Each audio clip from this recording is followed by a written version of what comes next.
Welcome back to our daily news update, bringing you the latest headlines from around the world. Now let's begin. I-70 serial killer's lone survivor played dead save life. This not my day taken. Authorities believe the still unidentified serial killer went on a shooting spree that spanned across 3 Midwest states. Vicky Webb had no idea she would come face to face with a serial killer when she opened her shop on a Saturday morning. It was January 15, 1994, and the owner of Alternative's gift shop in Houston, Texas was giddy she was going on vacation that afternoon. A customer walked into her store. He looked different, not anything you would consider extraordinary, Webb recalled to Fox News Digital. He was just a small man who walked into the store, looking around. He was asking a lot of questions about the traffic patterns, like if the store had business, things like that. I just thought he was a scout for a retailer. I blew it off, to be honest, she shared. Just blew it off. Didn't think twice about it. Webb is sharing her account in ID's true crime docuseries, People magazine investigates, which explores some of the most high-profile cases from across the country. It features interviews with investigators, loved ones, as well as those who covered the cases extensively. The episode on the I-70 killer, an unknown shooter who unleashed carnage from Indianapolis to Kansas, airs Monday. Webb said the short Caucasian man, who appeared around 5 feet 8 inches, was gaunt and slender, reminiscent of a jockey. His very tanned skin was ruddy and leathery. He was bow-legged with sandy brown hair and brown eyes. He wore ropers, a type of cowboy boot. He appeared older than what he could have been. She guessed he was in his mid-30s. His features seemed to imply he worked outdoors. The seemingly unsuspecting shopper left. Soon after, he came back. He talked about his niece coming, Webb recalled. He was meeting his niece. He kept looking out the windows. He pointed to a frame that he wanted. Webb turned her back when she suddenly heard a loud bang. She fell to the ground. I didn't even realize it was me who was falling, she said. It all felt like slow motion. But the first thing that crossed my mind was, please God, don't take me. I have a 13-year-old. Webb said she landed on her right side. She watched as her shooter jumped over her and rummaged the cash register. He then turned his direction to a conscious Webb, who played dead. She got the idea from many old films she watched over the years. If he didn't think I was dead, I would be dead, said Webb. And it was very easy to play dead because I could barely breathe. I was completely paralyzed from the neck down. He turned Webb over and her arm flopped to the floor. He dragged her behind the counter and pulled down her pants. He then forcefully pressed his gun against her forehead. The man pulled the trigger. It clicked. He chuckled. His laughter was vicious, maniacal, evil, said Webb. Just pure evil. The shooter, who became spooked by noises he and Webb heard coming from outside, fled. Webb couldn't move. She tried to scream. All she heard was silence. It wouldn't be until 10 minutes later when 2 customers walked inside the shop. Pain exploded in her body. The startled couple called the police. Webb was rushed to the hospital. Doctors urged Webb she needed surgery, but there was a possibility she would be on a respirator for the rest of her life. She refused. I simply knew I was going to be okay, Webb explained. I didn't have a vision. There was no crossover. I just knew. I was conscious the whole time. I was sure I wasn't going to die. This was not my day to be taken. Webb was bedridden. She had been shot in the back of her neck. A grueling recovery awaited her. For over 2 months, she had to learn how to walk again. You have to learn how to put one foot in front of the other, she said. It became a family affair. But it was difficult. I had to learn how to do everything again.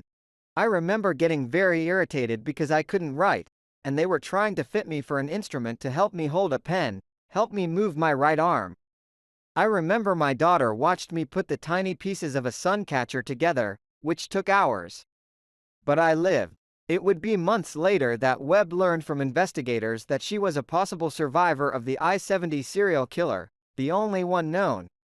To this day, I still have the bullet nicely encased between C2 and C3, she explained. Quote ellipsis. I was in disbelief. I kept thinking, how could this possibly be? But I wanted to make sure I did whatever I could to make sure this person was captured and held accountable. I want to rip his throat out, she admitted. To be truthful, I want to know why. Why did he do this? What makes him target anybody? What caused that switch in his mind? That's what I want to know why. The reign of terror began on April 8, 1992, People magazine reported. Robin Fuldauer, a 26-year-old employee of a Payless shoe source in Indianapolis, Indiana, was found shot execution-style in the back of her head. 3 days later, police found Patricia Smith, 23, and Patricia Maggers, 32, shot to death. The women were discovered in the back room of La Bride d'Elegance bridal shop in Wichita, Kansas.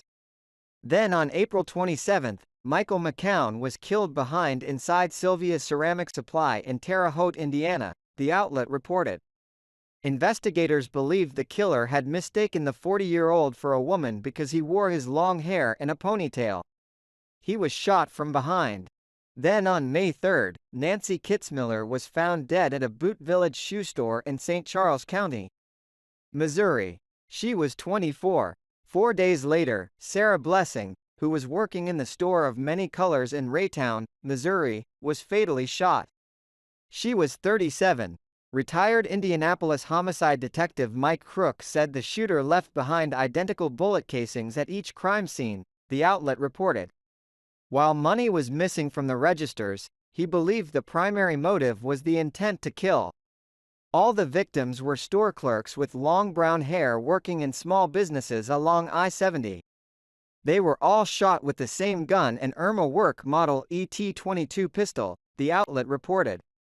While the cases have gone cold over the years, police haven't given up. In November 2021, a uniformed task force was launched where investigators from Kansas, Indiana and Missouri teamed up to review their evidence and develop a new strategy to catch their killer.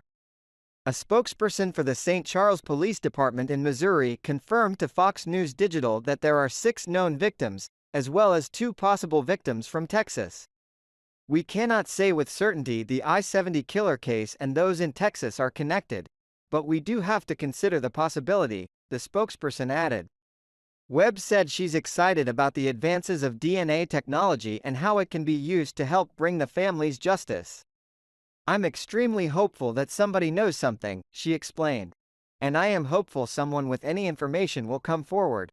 This person has stayed under the radar. He either works in the sun or is in the sun a lot because he was very leathered. We need to find him and hold him accountable. And if he's deceased, we need that information out as well. We need to help the other families get answers, she shared. He needs to get caught. For nearly 2 decades, Webb lived on some pretty strong muscle relaxers. Daily, it feels like somebody's choking me. It's a feeling that never goes away. Her right arm feels like it's covered with a balloon. There's hypersensitivity on her neck, which prevents her from wearing turtlenecks, scarves, or jewelry. Moving takes some time. As for her store, it closed in November 1994. Instead, she merged with another shop owner, and together, they launched another business. Webb left in 1999 and pursued retail work as she was going through a divorce. She needed the healthcare, but Webb stressed she lives. If you saw me, you wouldn't even know I have a bullet in my neck, said Webb. Most people that I know in my life at this time have no idea. This didn't define me. I'm still the same person. Perhaps I enjoy things a little more and take fewer things for granted. I've moved on and lived life to the fullest. I wake up and enjoy every day. I love what I do for work. You can go through terrible things in life and come out just fine, she added. People magazine investigates, airs Monday at 9 p.m. Subscribe to my YouTube news channel now. Providing accurate and reliable information on the latest hot events. Join the community for exchanging opinions and learning from each other. Hit the subscribe button and turn on notifications to never miss out on the latest videos. Let's explore the world of information together.